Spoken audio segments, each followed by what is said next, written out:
Hey y'all, it has been a hot minute since my video that you guys seen.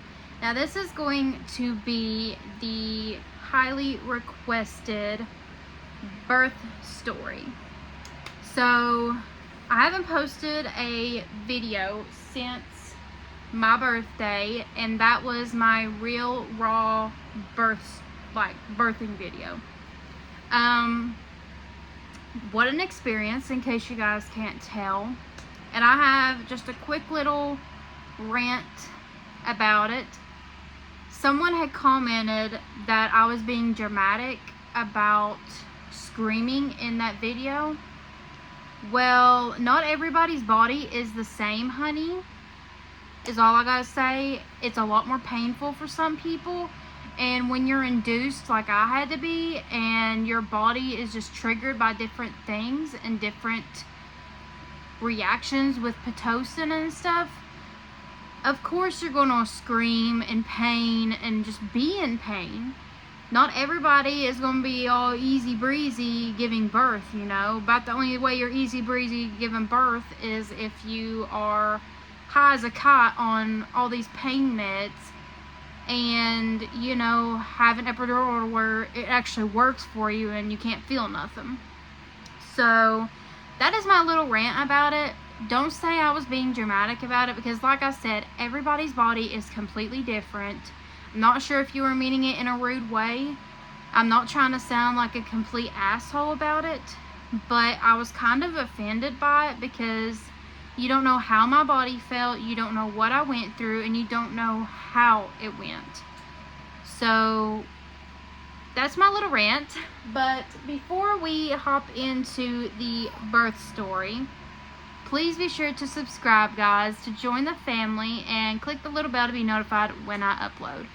I will be doing this video and possibly just a 1 month postpartum video, because my daughter's a month old now, almost 2. But yeah, let's go ahead and jump right on in. So really quickly, before I feed this little girl, she's crabby because she's hungry. Yeah. Here's my girl.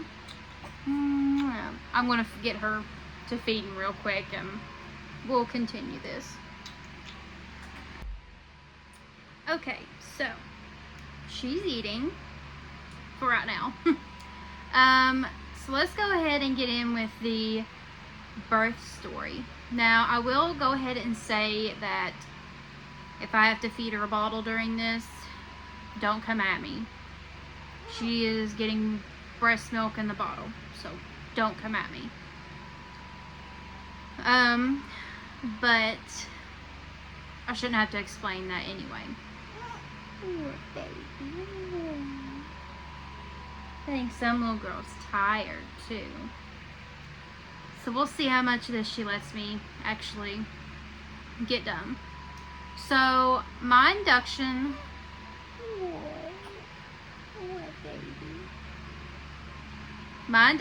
was scheduled for February 22nd at 4 p.m. and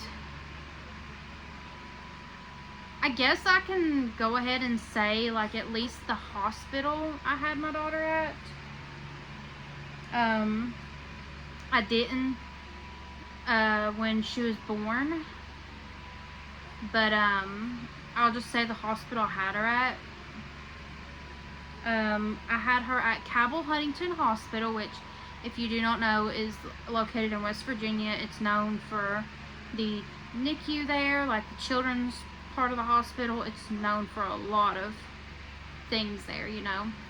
Big hospital. It's usually where a lot of the big traumas go to by helicopter and everything if it's bad. So, like I said, my induction was scheduled for February 22nd at 4 p.m. So we got there, and I had to, of course, sign all kind of, like, sign paperwork, be told a bunch of things, you know.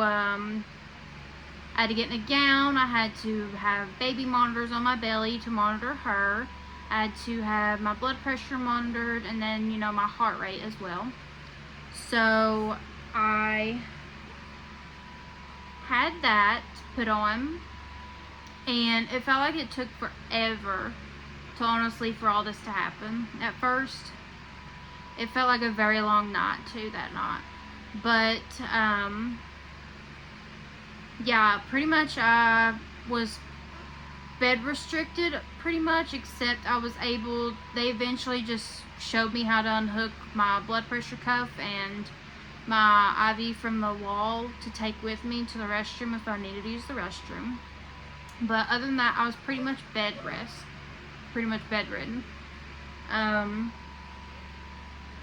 You know, I had to have those baby monitors on me to monitor her heart rate. In case you didn't know, I had a lot of episodes being sent there for her heart rate and stuff because they were saying it was too high and stuff. So, yeah, pretty much it was just really slow, and after a while, they saw that I wasn't really having a whole lot of contractions. I was still 1 centimeter dilated, 50% thin, just like I was that Monday at my appointment. So, they told me about this thing. It was called Cervidil. Now, I'll insert a picture, like right here, what that looks like.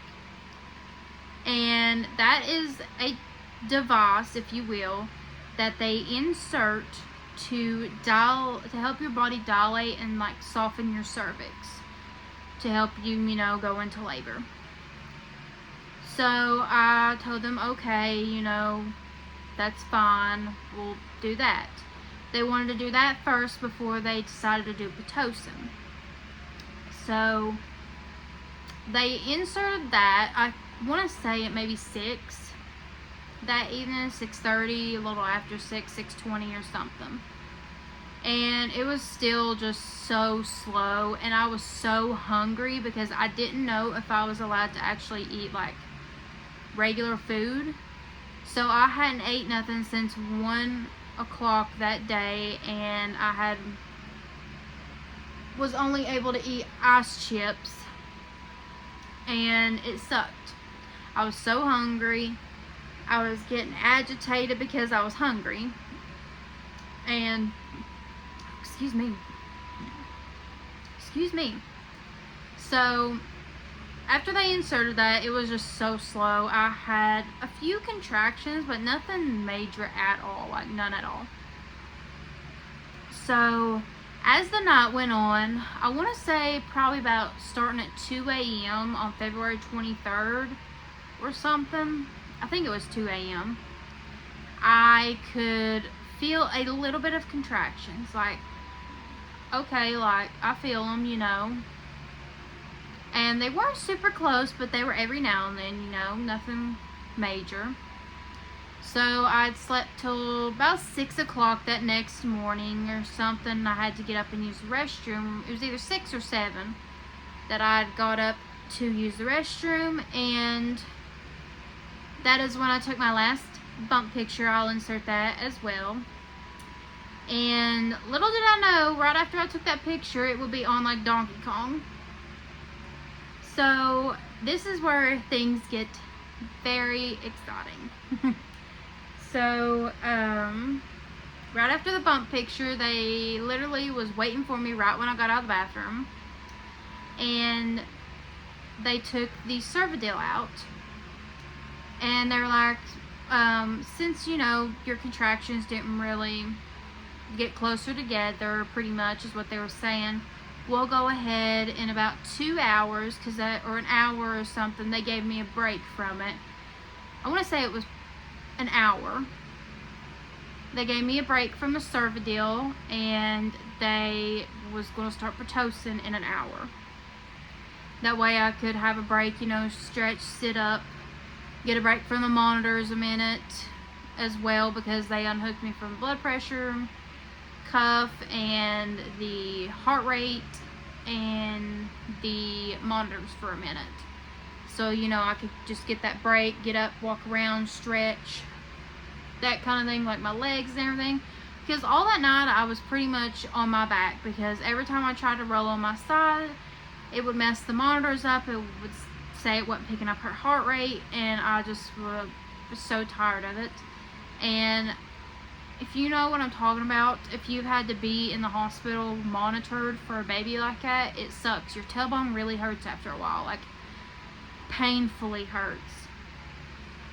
So I done that, and then, like I said, an hour later, that's when my favorite nurse, her name was Tammy, she was so amazing, and she came in and was getting my Pitocin started. And I'm not gonna lie, I was pretty scared, because with my first child, I had went into labor on my own. I didn't need Pitocin. I didn't have to be induced or anything, so I was scared. I ain't gonna lie, like having to have Pitocin done and things like that, it's just so scary, because you don't know how your body's gonna react, because I'd never had it before. And yes, I had it done one other time during this second pregnancy of mine, but still I didn't really know how my body would react to fully. So she put it on literally the lowest dose in the IV that it could be on. And I forgot to mention, you know, as the night went on, I was getting fluids.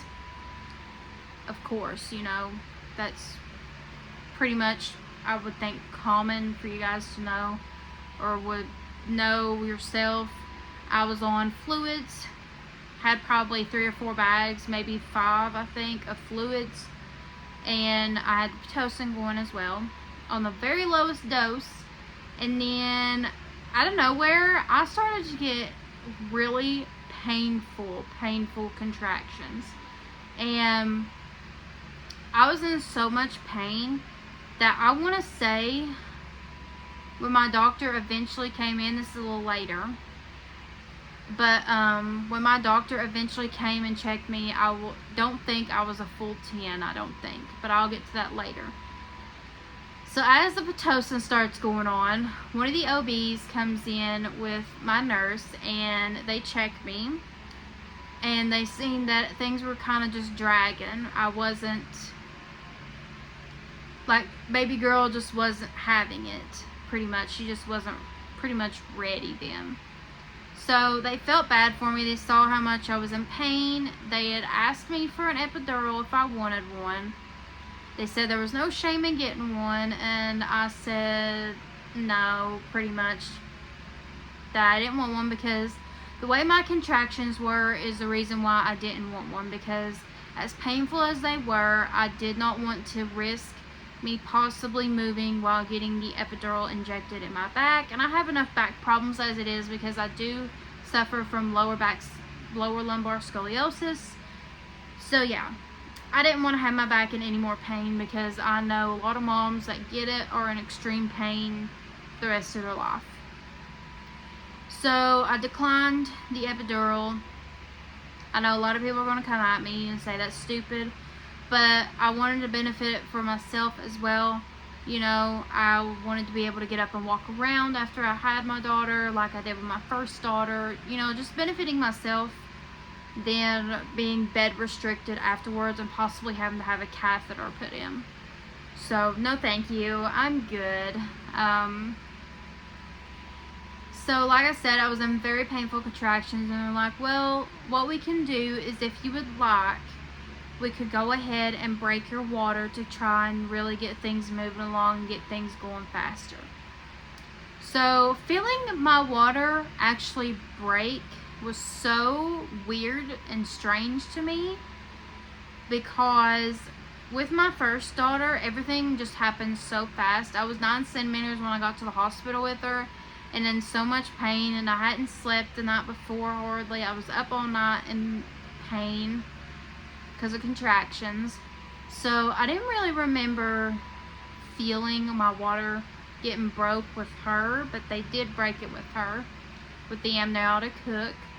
But they did break it this time with my daughter Luna, and it was very strange feeling, I will say that. Very, very strange. Pretty much after that, I started getting even more sharp, painful contractions. And with my nurse, she also had a student nurse with her. And I do believe since she was a student nurse, she was trying to, you know, pretty much learn. She didn't really know anything that much, you know, kind of just pretty much my nurse being a teacher for her. So I honestly think I kind of scared her because, you know, after a while I started really moaning and groaning in pain, and I kind of, I think scared her when it was time, you know. But my nurse, Tammy, is like, I'm going to call Dr. Clickett, you know, see how far away she is, see if she can come. Because we're having this baby, you know, today. Like, there was no ifs, ands, or buts about it. I was having Luna that day. And pretty much after that, my nurse and my OBGYN, Dr. Clickett is her name. I'm not going to say where. Obviously, she works. That's privacy. But if you know her, you know where. So yeah, her name was Dr. Clickett, and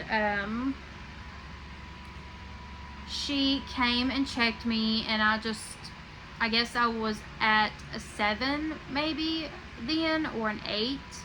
I want to lean more towards an 8. I was in so much pain, you know, when you're in so much pain, you're kind of just dazed from it, and I can tolerate a lot, trust me.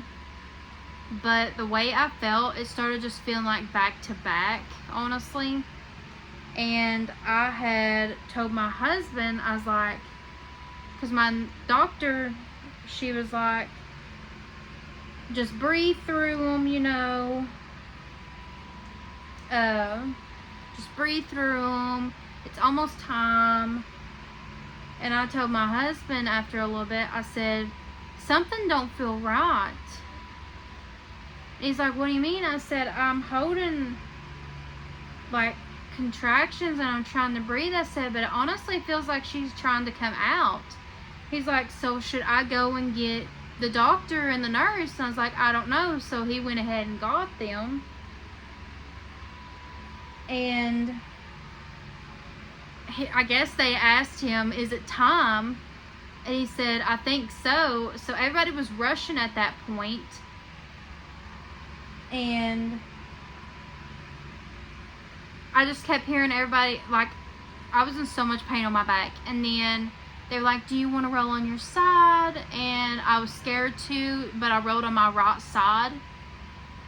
And they were just talking about how that Cervidil pretty much done its job, like kicked me into natural labor on its own. And they were just talking about how it was insane how fast it took to my body after they took it out, and they didn't hardly have to run any Pitocin, and I was already having my baby. But they had me roll on my right side, and I kid you not, as soon as I rolled on my right side, I said, I have to push. There's no way that I can hold it in. I have to push. So I literally did, and I don't know what was going on down there, but it literally felt like her head may have been out some. I don't know. Like I said, it was just very painful. Very painful. Don't know, like I said, what happened down there. I was just in so much pain, as you could tell from my last video. And they're like, and as you can tell from my last video, I said I was scared. And I was scared because in something like that, you have no choice but to push this human being out. You are responsible for getting this baby out one way or another. And I was just so scared. I told my nurse I was scared. And I screamed at the top of my lungs when they told me to push one more time. Or to push again. And I want to say it only took 2 to 3 pushes, guys. And my baby girl was born. And it is honestly so crazy to feel relief when your baby comes out. Like, if you've had a natural birth and no epidural, I mean, all completely natural, you know what I'm talking about. The relief when your baby comes out, your body feels, is unreal.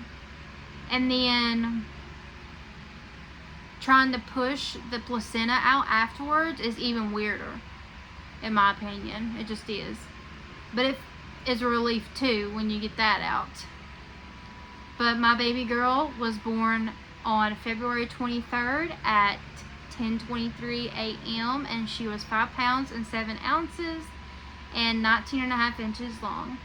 And all I could say when they said that she was out was, oh my God, oh my God. Or an, oh my baby, you know, because that is just, hearing your baby's first cries, I tear up and cry still going back and listening to that video of her first cry. I'm trying to cry right now almost. Whew. Just hearing your baby and getting to be able to experience hearing your baby cry for the first time over and over is something I'm extremely grateful for. And if you're a mom, you know what I mean. Having that video is just the absolute world to me. That is something that I really wanted this time around, was to hear my daughter's first cries, because with my first one, I didn't get a video. I didn't get pictures of my husband cutting the cord. I didn't hardly get anything with my first daughter. Yeah, I got pictures of her on my chest and in our recovery room, but nothing beats. I wish it could have been the same with her as it was this time around. My husband, I'm so grateful that he was able to video that, even though it's just the ceiling and the sound. I don't care. It means the absolute world to me that I got that on video. And like I said, it just means the world to me. And my nurse was so incredibly nice enough to take pictures of my husband cutting our daughter's cord, and I have those, and they were in my last video. I'll be sure to post that video down below in the description box for you guys if you would like. And everything was just so different this time around. Everything was so fast. Everything was just crazy, so painful. And honestly, it kind of made me think if I even want any more after the way it happened, because like I said, 2 totally different experiences, 2 totally different pregnancies. Like with my first daughter, I did not experience round ligament pain. With my second pregnancy, I did. Excuse me, sorry. I experienced extreme round ligament pain with my daughter this time in my second pregnancy, and it was so painful. I had to sleep with a pillow between my knees from the second trimester on, and it was very, very painful. I tried to do baths, and my doctor, I told her about it, and she was like, yeah, pretty much the only cure for that is delivering. So yeah, 2 totally different experiences. Every pregnancy is definitely different. And I just sit here and think about everything, you know, and everything that happened. And this time around, I did tear just a tiny bit. I had to have like 1 stitch, but that is it. Like with my first child, I didn't have to have a stitch. I didn't tear or anything. But this time around, I tore a smidge, so I had to have some lidocaine put on me, and, or, you know, injected, and my doctor had to give me the stitch. But it was so crazy. And I was up walking around, you know, all these different things. And looking back, I will never forget it. Trust me. Like I said, I was in so much pain. And all the pain is definitely worth it for my daughters. I experienced excruciating pain with both of them. I'm trying to cry. But my daughters were worth every bit of pain that I felt. Whew. I love them both so, so much. And if you're a mom, you know exactly what I'm talking about. You would do anything for your kids. And the love that you get when you see the child that you have grown in your belly is just something unbelievably beautiful, you know. And I'm so sorry to all the moms out there that can't experience that, or just have issues and can't experience that. I'm terribly sorry if you are going through that. And I wish you the best in getting that family that you want, you know. I know a lot of people aren't as blessed and grateful that to be able to have, you know, and like have a baby and grow a human, you know. It's hard, and some people just can't, you know, and I am so sorry for the people that can't. But just seeing that baby that you grew for 9 months is just something unbelievable. And love really is at first sight with them. I was in awe with both of mine, and it's definitely experiences I will never forget. So we were also only in the hospital one day, I believe. I was in the hospital for induction the 22nd. I had her the 23rd, and we got to go home the 24th. So I was technically in the hospital for 2 days altogether, because I went at 4 p.m. on the 22nd. I was there all the 23rd, and then I want to say close to around the evening time is when we got to leave the 24th. I want to say it was possibly around 3, maybe 4, so probably 2 days total. Like 2 full days. But, where Luna was born at 5 pounds and 7 ounces, she was a preemie, is what they considered her. Yes, she was delivered at 38 weeks, but she was on the smaller side, and they were worried about that through my whole pregnancy. But my nurse Tammy said it could just be genetics in my line, that I just make small babies. Because my first daughter was only 6 pounds and 1.5 ounces, and my daughter Luna was 5 pounds and 7 ounces. So my little girl was in preemie diapers, and she technically still is. And some preemie clothes she can still wear, but some, it depends on how they're made. Like if they're different brands, you know, things like that. Because newborn clothes are still big on her even. And of course 0 to 3 month clothes are huge on her right now. She's my tiny girl. But,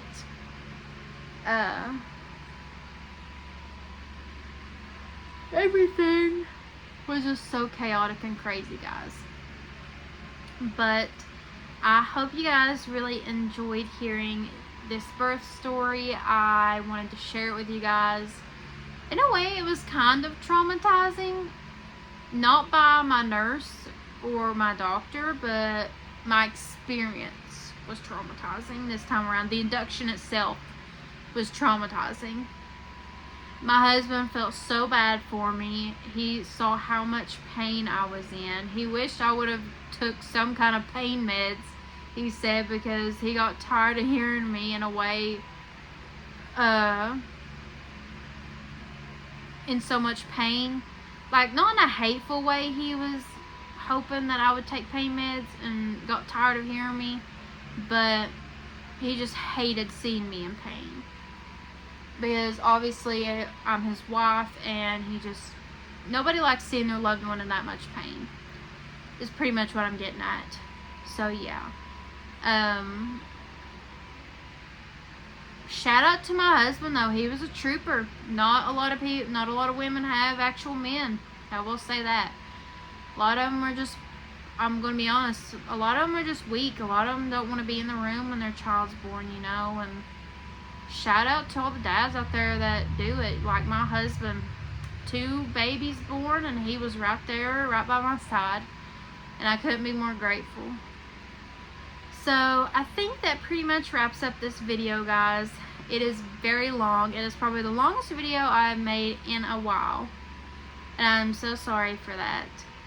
But I want to say thank you guys so much for watching. And I will see you in the next video. And yes, I'll probably be in the same shirt because I'm going to go ahead and pre-record it for you guys. Because life with 2 kids is still an adjustment with me.